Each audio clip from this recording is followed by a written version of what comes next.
What's good, y'all? It's your boy Wicho. I'm a barber from the South Texas area. I'm about to show y'all how to do a burst fade. Let's go. So first I start off by combing out the hair, making sure everything's laying in place. And I'm about to go in with the 1.5 to make sure I debulk everything and get it to the right length that I need to start this fade up. And I'm flicking out at the parietal ridge in order to not make his head look too round.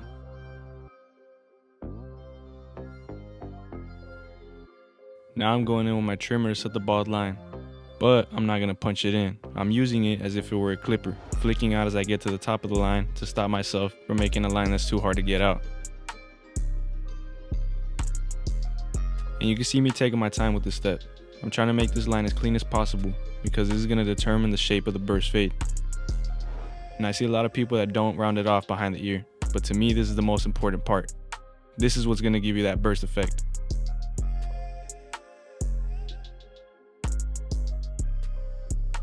Now I'm balding everything now using my shaver, and I'm flicking out as I get to the top of the bald line. You really want to emphasize the flick out motion using only your corners, because you don't want to make a line that's too hard to fade out at the end. The biggest tip I could give y'all is to keep your shaver moving. This was going to help you stop from making a harsh line. I'm starting this blend off with the 1 guard open, going up about 1 inch, flicking out as I get to what I did with the 1.5. You mainly want to use your corners as you get to the 1.5 so that you don't make another line. You see me take that 1 open to the back of the burst using the right corner of my blade, making sure I keep the shape of the burst. Now I'm going to close my lever and go under what I did with the 1 open so I can clean everything up and come in with my next step.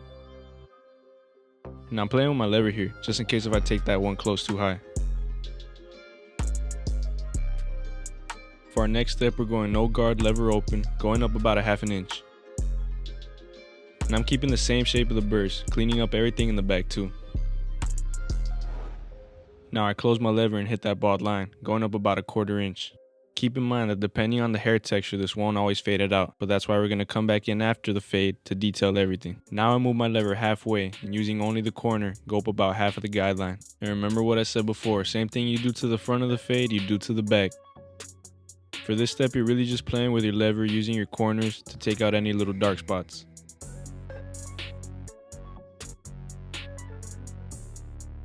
Now I go in with my 1/2 guard open, flicking out about 1/2 inch, but I'm really just focused on spreading out the fade and blending into that 1 open. Once I see it start blending into the 1, I can close my guard and start blending out that bottom line. And it's really just the same thing, play with your lever and take out any dark spots that need some work.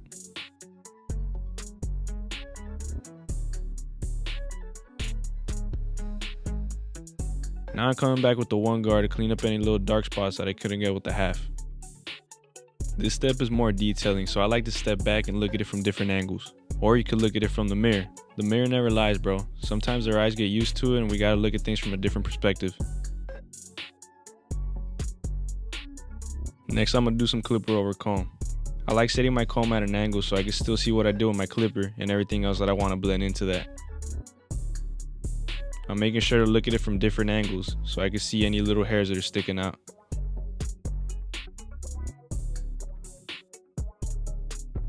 Here I switch the angle of my comb so I can follow the shape of the burst.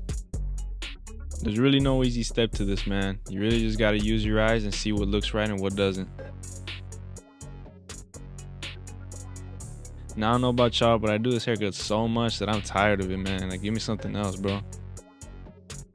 It's cool though, keep them coming. For the C-cups, I start off at the top corner, go down, and meet my way in the middle. You're really just using your right corner here, trying to carve it in. You want to keep it natural, but not too natural. You still want it to look crispy without pushing them back. It just takes practice, man. Keep doing it and you'll find your own style. Once I'm done with the C-cup, since I already have my trimmer out, I'm gonna go in and detail everything. I use the corner of my blade flicking out, barely even touching the skin. I'm just bouncing it off the fade. Try not to dig in too much, but the more corner you use, the more you can take it higher. And here you see me make a soft line, but that just goes to show y'all that we all mess up, man. You can always come in with your clipper after and clean everything up. Here's me coming back with the clipper to clean that little line up. I'm just playing with the lever and taking out any little dark spots. If there's still a line, just come back with the trimmer and repeat the same steps. Now you got that C cup down, you can really just go in detail. Use your eyes, and the more corner you use, the higher you can take that no guard. I feel like once you get the lineup out the way, it makes all the dark spots and any inconsistencies start to pop out. Now I'm going in with my half guard to get anything that I couldn't get with the no guard open. This just makes it a little safer and helps you not make any more lines. And I like to go back with the no guard just to freehand any little dark spots that I couldn't get. Same thing with the trimmer, just to clean everything up a little bit. Here I wanted to show y'all how to do the V in the back, but my camera didn't want to focus, but you can still kind of see it. So I like to go in with my texture shears if the back is too thick to prep everything up for the lineup. And I started off by the end closest to the fade, and I use the ears as a reference point. Here I use the start of the ear. Then I go to the middle and work my way to the reference point. And that's the V done right there. You can just go in and make it look a little cleaner. I didn't take a video of the double V, but if y'all want to see that too, you can leave it in the comments below and I'll make another video. Now I come back in with my texture shears, remove any remaining bulk and create some texture. Now that we got the shears out, we can go to the side and connect everything to the top. I still trim the top off camera a bit, but the same steps apply. You also want to be careful when you get to the front because you don't want to make the corners look too light. And there you have it, man, finished burst with the V in the back. If y'all want to see the double V tutorial, make sure you comment down below and I'll make sure to get that done for y'all. This is my first time making a tutorial on YouTube, so any feedback will be greatly appreciated. If you like these videos, make sure you like and subscribe because it'll help the channel out. I'll see you on the next one. Peace.